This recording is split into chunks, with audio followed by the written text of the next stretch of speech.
Bueno, vamos a profundizar entonces en el tema del Plan de Ordenamiento Territorial de Manizales y cómo se han hecho los estudios de amenaza y riesgo hasta ahora.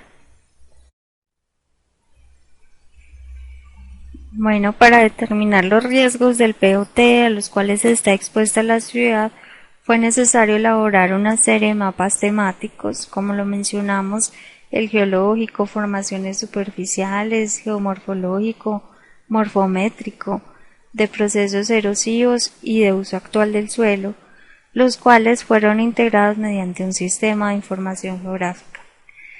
Los fenómenos naturales de origen geológico y climatológico,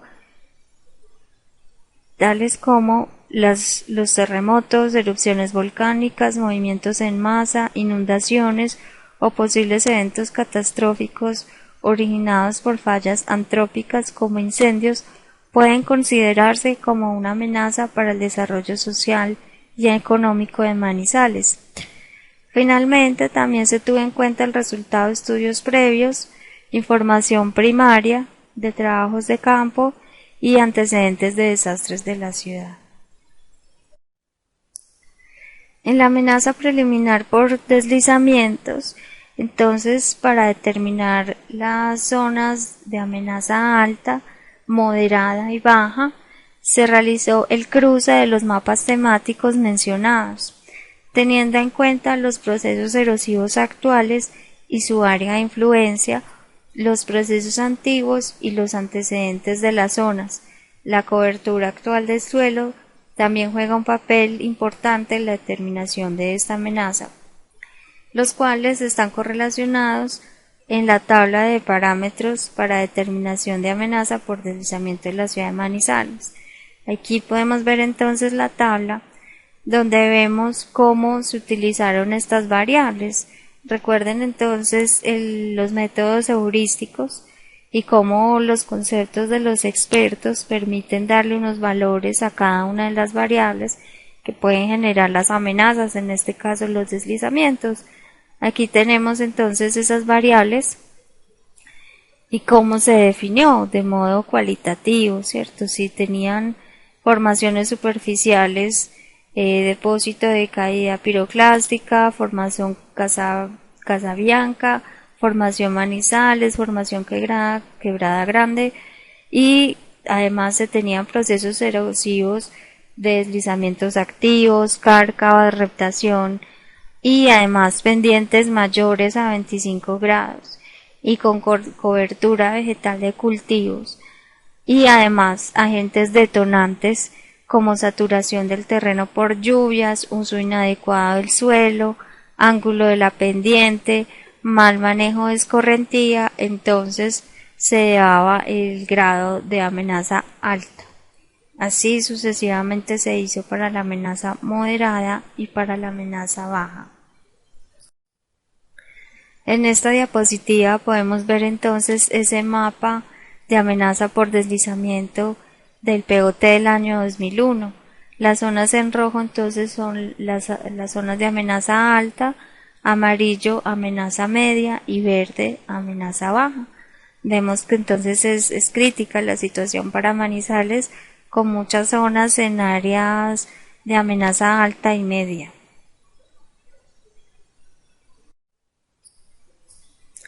En el tema de la amenaza preliminar por inundación, entonces en Manizales para el POT se diferencian dos sistemas principales de drenaje, cuya divisoria de aguas es la que llamamos Avenida Santander, que va de norte a sur, que va de oriente a occidente, y al norte de esta vía encontramos la quebrada Olivares Minitas, y al sur encontramos el río Chinchiná y la quebrada Manizales. En la determinación de las zonas de amenaza se tuvieron en cuenta las formaciones superficiales, los depósitos aluviales, los flujos de escombros, también la morfometría del terreno y los antecedentes de los fenómenos, y así se constituye el mapa que vemos, que realmente hay que hacerle un gran acercamiento para alcanzar a ver los sitios donde están en rojo las zonas de amenaza alta preliminar por inundación en amarillo, en media y en verde en baja, que estarán entonces a lo largo de los cauces de los ríos, que sabemos entonces en la parte de abajo al sur el río Chinchina y la quebrada Manizales, y hacia el otro lado de la ciudad, en la zona norte, la quebrada de Olivares Minitas. También entonces se tiene la amenaza preliminar por incendio.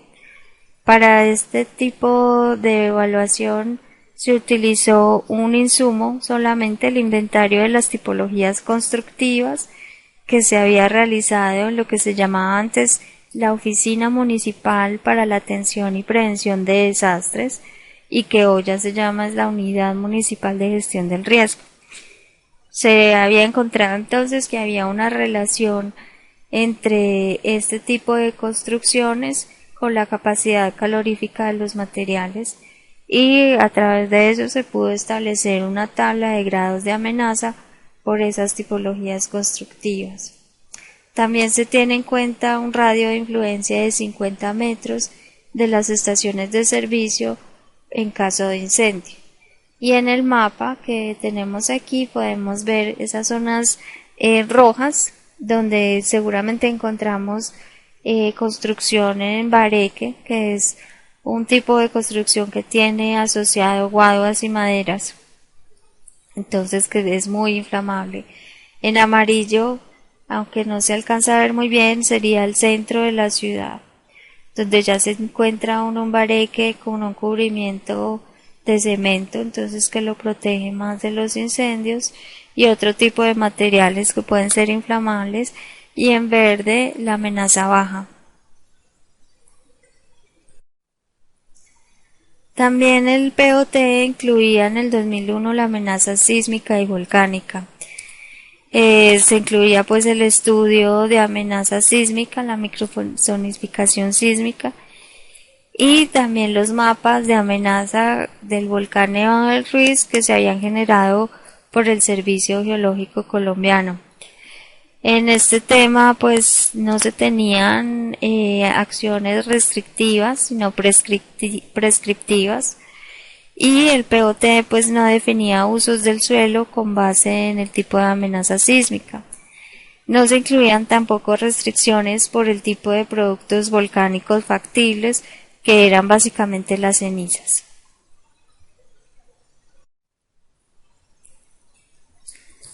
Pero entonces en el año 2015 empieza la revisión de ese plan de ordenamiento territorial del 2001, que luego fue actualizado en el 2007, pero que en el tema de riesgo siguió básicamente igual. Entonces esa revisión para tener un nuevo plan de ordenamiento territorial en el tema de gestión del riesgo estableció lo siguiente. En Manizales se basa en el conocimiento de su territorio en relación con las amenazas y las áreas de posible afectación, integra correctamente la gestión del riesgo dentro de su proceso de planificación territorial y toma las acciones necesarias para que éste no se convierta en un limitante de su desarrollo. Asimismo, pues menciona la alcaldía en su propuesta de revisión del POT que mediante la adopción de medidas y estrategias de evaluación de riesgo se determinarán las posibles intervenciones sobre el territorio, tanto prospectivas, correctivas como prescriptivas, encaminadas a evitar o a neutralizar la amenaza o la exposición y vulnerabilidad ante la misma, propendiendo por el manejo, el mejoramiento integral del hábitat y el aumento de las condiciones de resistencia y resiliencia de las comunidades, y contribuyendo a la ocupación sostenible y segura del territorio. Bueno, adicionalmente el componente de riesgos nuevo para el POT tenía como objetivos establecer posibilidades reales y capacidades de intervención y habitabilidad mediante la reducción de la vulnerabilidad ante amenazas naturales y antrópicas. El otro objetivo que se tiene es consolidar la gestión del riesgo en la planificación física y el ordenamiento territorial de la ciudad como hito fundamental de su desarrollo. Dentro de las estrategias en este componente del riesgo de desastre está entonces facilitar la incorporación de medidas orientadas a la reducción del riesgo existente y evitar la generación de nuevos riesgos en el futuro. Profundizar constantemente en el estudio y conocimiento sobre amenazas y vulnerabilidades naturales y antrópicas en el municipio de Manizales como sustento técnico para su incorporación en la planificación y ordenamiento territorial. Esto es súper importante para la ciudad de Manizales. Promover acciones integrales para mitigar los riesgos existentes en el territorio e incrementar la resiliencia de la población, las edificaciones y la infraestructura del municipio, especialmente frente a los efectos generados por el cambio climático. Además, se tiene como estrategia determinar las zonas que requieren la implementación de acciones de mejoramiento integral, la legalización y ordenamiento y priorizar su intervención. Finalmente, en las estrategias está promover la difusión y la comunicación de las acciones en prevención y atención de desastres desarrolladas en el municipio, fomentando la sensibilización, la apropiación y las responsabilidades sociales.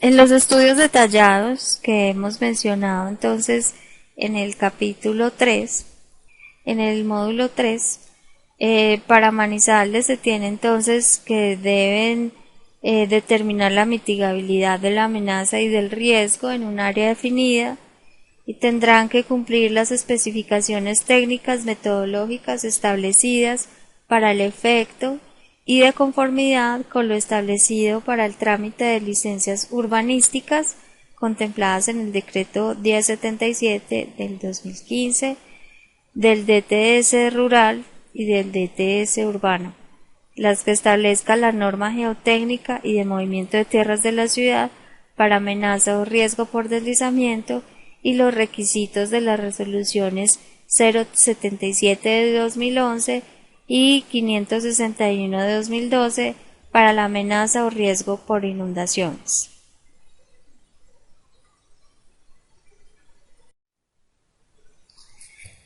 En este componente de riesgos, para el nuevo POT de Manizales se ha propuesto un concepto nuevo que no existía en la legislación colombiana. Es el concepto de desarrollo condicionado.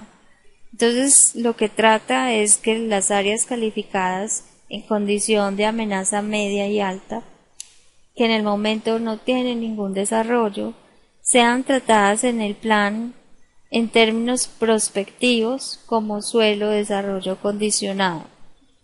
Veíamos antes que toda la ley se enfocaba hacia el tema de protección, así quedaban las áreas de amenaza alta para que fueran zonas de protección. Aquí lo que se está proponiendo es que sea un desarrollo condicionado, para que sean elaborados estudios detallados y se pueda definir a través de estos resultados de los estudios si es viable o no la disminución de la amenaza. Aquí vemos entonces en este cuadro cómo sería el tipo de clasificación del riesgo, los niveles de la intervención y el tipo de intervención que se podría hacer: prospectiva, correctiva cuando el área está ocupada y prescriptiva como una exigencia legal. Entonces, si tenemos un nivel 5 de afectación muy factible por el riesgo que existe allí, tenemos un riesgo muy alto y las intervenciones serían en términos prospectivos la prohibición de asentamientos e infraestructura. Si el área ya está ocupada, entonces sería la reubicación de asentamientos e infraestructura, y como prescriptiva, una intervención prescriptiva sería explorar como opción reducir la amenaza. Si pasamos a un nivel alto de riesgo, ya tendríamos en una intervención prospectiva obras de reducción de la amenaza y un sistema de alerta, mientras que en un tema correctivo también se tendrían obras de reducción y protección más un sistema de alerta. Y en las intervenciones prescriptivas sería reducir la amenaza y proteger el área. Así sucesivamente vamos bajando en los niveles y se van disminuyendo entonces el tipo de intervenciones que hay que tener en cuenta. ¿Cómo funcionaría entonces, de acuerdo a este cuadro sinóptico, la definición del suelo de desarrollo condicionado? Entonces, si tenemos una zona con amenaza alta y el suelo está urbanizado, hay un riesgo configurado. Es un área en condición de riesgo. Se definirían entonces unos estudios detallados según los términos de referencia o exigencias del municipio. Si el resultado del estudio define que es mitigable, entonces se hace una intervención correctiva donde se ejecutan obras de mitigación, se hace un manejo integral del entorno, se hace la habilitación del uso del suelo de acuerdo al ámbito normativo y se actualiza el inventario de vivienda. Si el resultado del estudio nos dice que no es mitigable, se hace una intervención prospectiva. Entonces se define una zona de alto riesgo no mitigable y se define como suelo de protección bajo una acción jurídica. Después se vuelve a hacer el inventario de viviendas, se hace un programa de reubicación y una vez se han reubicado todas las familias y las viviendas, se vuelve a hacer un nuevo inventario de vivienda para determinar si hay algún tipo de riesgo remanente.